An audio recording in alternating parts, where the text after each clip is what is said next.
मुझे ये biogas plant और सॉलिड वेस्ट मैनेजमेंट में 12 साल का अनुभव है। मेलम कंपनी कर्नाटक में 10 बायोगैस प्लांट प्रोजेक्ट है और साउथ इंडियन पे 25 बायोगैस प्लांट चल रहा है। बेंगलुरु में म्यूनसिपल और आईटी क्षेत्र में और एग्रीकल्चर क्षेत्र में हमारे बायोगैस प्लांट से पावर जनरेशन होता है, जिससे लोकल स्ट्रीट लाइट चलता है और इंडस्ट्रियल कैंटीन में कुकिंग के लिए गैस यूटिलाइज होता है और इंडस्ट्रियल कैंटीन में एक कमर्शियल गैस बचत होती है। बायोगैस प्रोजेक्ट फील्ड में ज़्यादा से ज़्यादा पब्लिक और कॉर्पोरेट पार्टिसिपेंट होना चाहिए, जिसके लिए बायोगैस प्लांट लगाने में CSR फंडिंग का योगदान हो सके।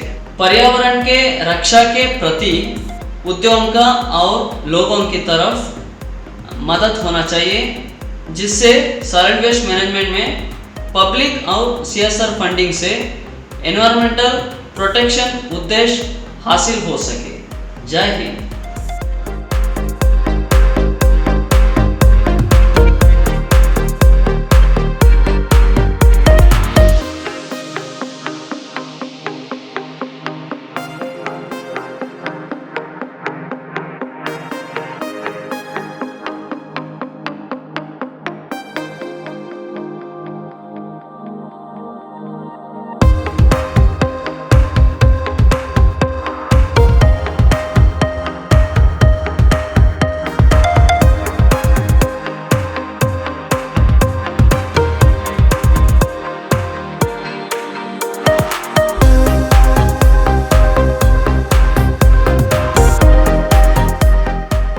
मेरा नाम गणेश वीरप्पन है। मुझे बायो सीएनजी चलाने में 8 साल का एक्सपीरियंस है। मेलहेम का ये प्लांट म्युनिसिपल सॉलिड वेस्ट से बायो सीएनजी निर्मित करके सिटी बस में ईंधन रूप में उपयोग करने वाला देश का पहला प्रकल्प है। इंदौर स्मार्ट सिटी को लगातार 5वीं बार स्वच्छता में पहले नंबर लाने में इस प्लांट का बड़ा योगदान रहा है। कबीरकेडी प्लांट में होटल वेस्ट, मार्केट वेस्ट और अन्य गीले कचरे से मिलने वाले बायोगैस का शुद्धिकरण करके उसका उपयोग इंदौर के सिटी बसेस में डीजल के स्थान पर उपयोग किया होता है। इससे इंदौर स्मार्ट सिटी का बड़े दौर पर अधिक बचत होती है और पर्यावरण की हानि भी कम होती है। नगर निगम तथा प्राइवेट सेक्टर इंडस्ट्री अपना ज़्यादा से ज़्यादा गीला कचरा सिगरेट करके हमारे प्रोजेक्ट पे प्रोसेसिंग के लिए देना चाहिए, जिससे रिन्यूएबल ऊर्जा की ज़्यादा से ज़्यादा निर्मित हो सके।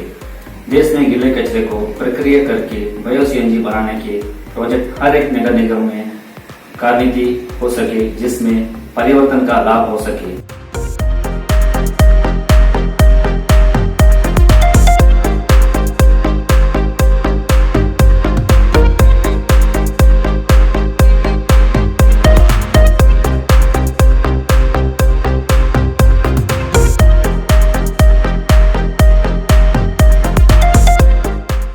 माझे पूर्ण नाव संदीप अण्णा गावकरे आहे। मी मेलहेम कंपनीमध्ये गेले 10 वर्षापासून काम करीत आहे। मेलहेम कंपनीचे पुणे महानगरपालिकेच्या हद्दीत 5 टन क्षमतेचे 12 बायोगॅस प्रकल्प असून रोज सरासरी 60 टन ओला कचरा प्रक्रिया करून त्यापासून सुमारे 3600 मीटर क्यूब बायोगॅसची निर्मिती केली जाते। महानगरपालिका हद्दीमध्ये निर्माण होणारा ओला कचरा सॉर्टिंग करून त्याला शोल्डर व रिसायकल कल्चरच्या माध्यमातून क्रश करून ते पंपच्या मदतीने अनारोबिक डायजेस्टरमध्ये सोडले जाते।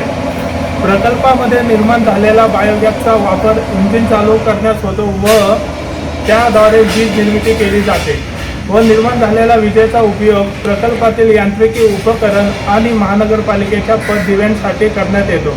प्रत्येक प्रकल्पाच्या परिसरातील साधारण 200 स्ट्रीट लाईट बायोगॅस प्रकल्पातील वीज निर्मितीवर चालतात। महानगरपालिका आणि नागरिकांच्या स्तरावर ओला व सुका कचरा विलगीकरणाचे काम काळजीपूर्वक केले गेले तर प्रकल्प अधिक सुलभतेने आणि कार्यक्षमतेने चालू शकतो। प्रत्येकाने एकापेक्षा जास्त झाडे लावावी व त्या झाडांची काळजी घ्यावी। प्लास्टिकचा वापर टाळावा। पाणी, वीज आणि इंधन यांची जास्तीत जास्त बचत कशी करता येईल याकडे लक्ष द्यावे। जय हिंद। महानगरपालिका क्षेत्रामध्ये निर्माण होणाऱ्या ओल्या कचऱ्याचे विघटन करण्यासाठी मेलहेम बायोगॅस प्लांट कार्यान्वित आहे। सॉर्टिंग टेबलवर या कचऱ्याचे सेग्रिगेशन केले जाते. तसेच सेग्रिगेशन केलेल्या कचऱ्याचे रिसायकल कल्चर व पाणी यासह मिश्रण करून श्रेडरमधून त्याची स्लरी बनवली जाते. ही तयार झालेली स्लरी बायोमिथेनेशन टँक म्हणजेच बायोडायजेस्टरमध्ये पंप करून ह्या टँकमध्ये बायोमिथेनेशन प्रक्रियेद्वारे बायोगॅस निर्मिती केली जाते. या प्रक्रियेमध्ये तयार झालेला बायोगॅस पॉवर जनरेशन म्हणजेच विद्युत निर्मितीसाठी वापरला जातो. या प्रकल्पामध्ये तयार झालेली एनर्जी तथा इलेक्ट्रिसिटी ही परिसरातील स्ट्रीट लाईट्स तसेच या प्रकल्पाची मशिनरी चालवण्यासाठी वापरली जाते.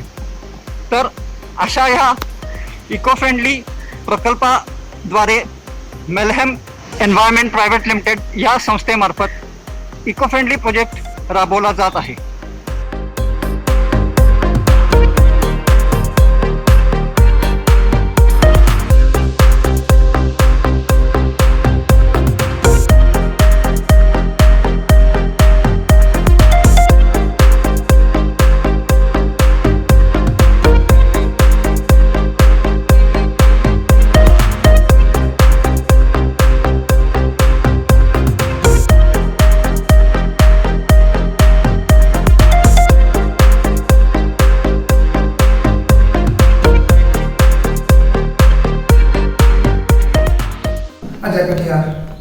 सिविल सुपरवाइजर 18 से 20 साल। मैं Nashik waste management private company में काम करता हूँ जो मैलहेम बायोगैस कंपनी की शाखा है और यह प्लांट नासिक म्यूनसिपल कॉर्पोरेशन के अंतर्गत आता है। यहाँ प्रतिदिन 600 टन कूड़ा निस्तारित किया जाता है जिसमें सिटी कंपोस्ट, आड़िया, biogas, plastic to fuel, CND waste, biomass के प्रोसेसिंग यूनिट है। शहर से कूड़ा घंटा गाड़ी के माध्यम से लाया जाता है जिसका वजन धर्म कांटे पे करने के बाद में प्री सॉर्टिंग सेक्शन में अनलोड किया जाता है। प्री सॉर्टिंग सेक्शन में ट्रॉमल द्वारा पास होने के बाद में -100 mm जो होता है उसे कंपोस्टिंग के लिए विंडरो कंपोस्ट पैड पे भेज दिया जाता है और +100 mm कूड़े को आरडीएस सेक्शन में भेजा जाता है।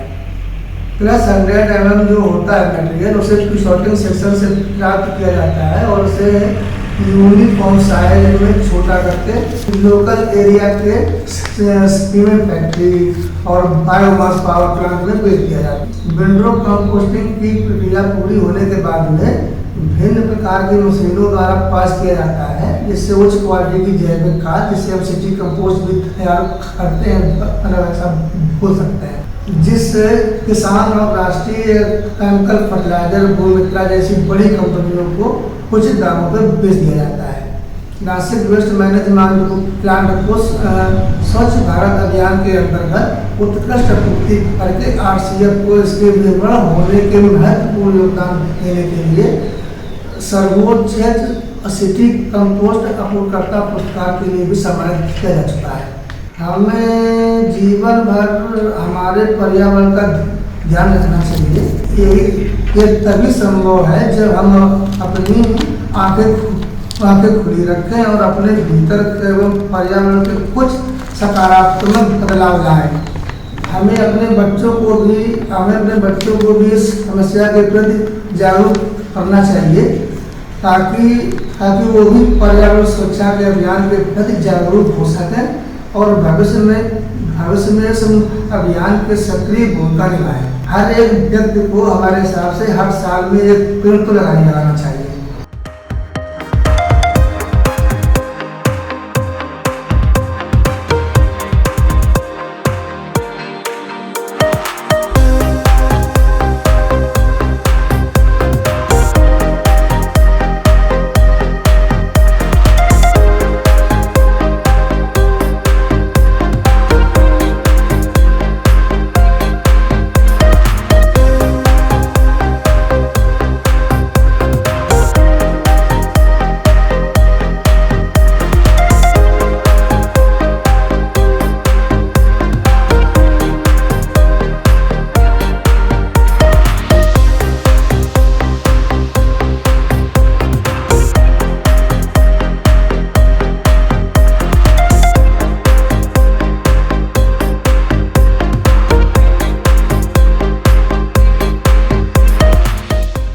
मी राहुल देवीदास जाधव. मी नाशिक वेस्ट मॅनेजमेंट या प्रायव्हेट लिमिटेड या कंपनीमध्ये गेले 4 वर्षापासून काम करत आहे. As a supervisor in RDF section. या नाशिक प्रकल्पामध्ये प्रतिदिन 600 टन घन कचरा प्रक्रिया केली जाते. Sorting section, compost section, RDF, biogas plant, plastic to fuel plant आणि विद्युत प्राण्यांना जाळण्यासाठी ज्वलन आहे असे विविध तंत्रज्ञानाचा उपयोग घन कचरा व्यवस्थापन प्रक्रियेसाठी केला जातो. सर्वप्रथम नाशिक सिटीमधील कचरा वर्गीकरण, सुका आणि ओला करून घंटागाडी मार्फत प्रकल्पावर आणला जातो. त्यानंतर या प्रत्येक घंटागाडीचे वजन केले जाते. प्रतिदिन त्याचे रेकॉर्ड मेंटेन केले जाते. त्यानंतर ओला कचरा प्री सेक्शनमध्ये आणि सुका कचरा आरडीएफ सेक्शनमध्ये खाली केला जातो. त्यानंतर प्री सेक्शनमध्ये ट्रोमरच्या साह्याने 100 एकरपेक्षा कमी असलेला, त्यामध्ये ऑर्गॅनिक वेस्ट, भाजीपाला जास्त असणार असा कचरा कंपोस्ट सेक्शनमध्ये पाठवला जातो. 100 पेक्षा जास्त असलेला कचरा आरडीएफ सेक्शनमध्ये पाठवला जातो. आरडीएफमध्ये मॅन्युअल प्रायव्हेट प्रोसेसद्वारे प्लास्टिक कलेक्शन केले जाते व ते कलेक्शन केलेले प्लास्टिक टू फ्युएल सेक्शनला पाठवले जाते व बाकी राहिलेले दगड, काच, लोखंड आदी मेटॅलिक पार्ट्स वेगळे करून बाकी राहिलेला कचरा बारीक शेड करून त्याचे आरडीएफ प्रोसेसमध्ये केले जाते. हे आरडीएफ इंधन म्हणून सिमेंट फॅक्टरीमध्ये बॉयलरसाठी आणि पीठ भट्टीमध्ये जाळण्यासाठी वापरले जाते. कंपोस्ट सेक्शनमध्ये प्री सॉर्टिंगद्वारे पाठवलेल्या कचऱ्याची विविध प्रक्रिया अर्थात कल्चर मारणे, टर्निंग करणे, सेमी फिनिशिंग सेक्शन आदीद्वारे सरासरी प्रति टन 50 टन कंपोस्ट जनरेटर बनवले जाते. हे RCM अर्थात राष्ट्रीय केमिकल फर्टिलायझर्स आणि स्थानिक शेतकऱ्यांना वितरित केले जाते. याच कंपोस्टिंग प्रक्रियेदरम्यान तयार झालेले बायोगॅस सेक्शनमध्ये एकत्रित करून त्याद्वारे बायोगॅस निर्मिती केली जाते. याच बायोगॅस रूपांतर नंतर वीज निर्मितीमध्ये केले जाते आणि हीच वीज प्रकल्पातील अंतर्गत कामासाठी वापरली जाते. प्रकल्पांतर्गत 4 टन प्रति टन क्षमतेचा प्लास्टिक पासून ज्वलनशील इंधन आणि वायू बनवण्याचा प्रकल्प उभारण्यात आला आहे. हे इंधन जमिनीत जाळण्यासाठी वापरले जाते आणि तयार होणारा ज्वलनशील गॅस अंतर्गत प्रक्रियेसाठी वापरला जातो. महाराष्ट्रामध्ये नाशिक सिटीचा 11वा नंबर येण्यामध्ये नाशिक वेस्ट मॅनेजमेंट या कंपनीचे खूप मोठे योगदान आहे. ही पर्यावरण दिनाबद्दल लोकांना एवढंच सांगू इच्छितो की आपण प्रत्येकाने किमान एक तरी झाड लावणे गरजेचे आहे, जेणेकरून या कोविडच्या परिस्थितीत जी अशी ऑक्सिजनची कमी निर्माण झाली होती ती यापुढे भासणार ती कमी भासणार नाही. जय हिंद.